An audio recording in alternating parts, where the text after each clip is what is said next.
One of the questions that I'm asked often is, how are interest rates coming down going to affect our real estate market in the Tri-Valley?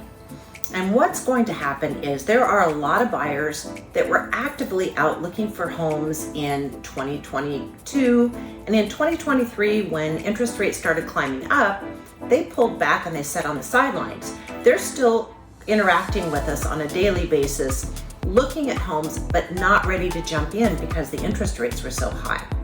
So now that they're coming down, they're in the mid sixes now, and potentially coming down into the fives. I'd be thrilled if they got back down into the fives.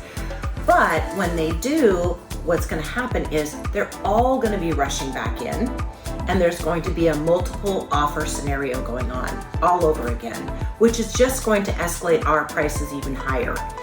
So now you have higher purchase prices, lower interest rates, and then interest rates will start going up again.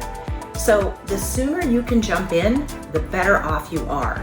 Even at a higher interest rate, if you're purchasing a home, let's just say that home is $1 million home right now.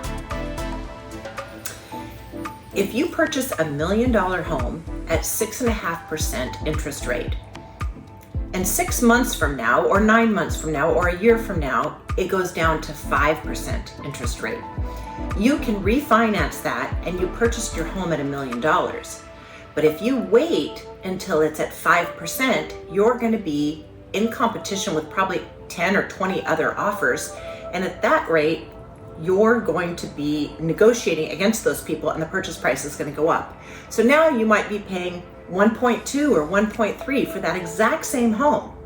I suggest you buy it when it's at $1 million and get in at 6.5%. When it gets down to maybe 5%, refinance, but don't pay that refinance rate. If you can, since you're used to paying the higher mortgage every month, if you can, pay the new rate every month as your mortgage, but that difference between the old rate and the new rate, take that and pay it towards your principal. That way you're paying down that $1 million house much faster. You're getting a lot more equity into your home. So when you're ready to sell that home and upgrade, you've got a lot of equity built in. And you're really not going to feel the pain because you are already used to making that payment every month. Now, I totally understand if that payment is too high for you and you're like, I need a lower payment, then you have to do what you have to do and pay the lower rate. But if you can even make one more payment a year, you're going to pay that home off so much faster. Most cases, people stay in their home about 7 years. But if you can make one more payment a year for 7 years, you're going to have a lot more equity in that home.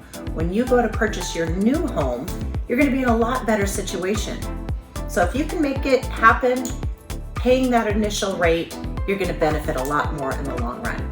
For any other tips about buying houses, selling houses, refinancing your houses, whatever you need to do, any questions in real estate, please reach out to me today. Lori Olson at LoriOlsonRealEstate.com.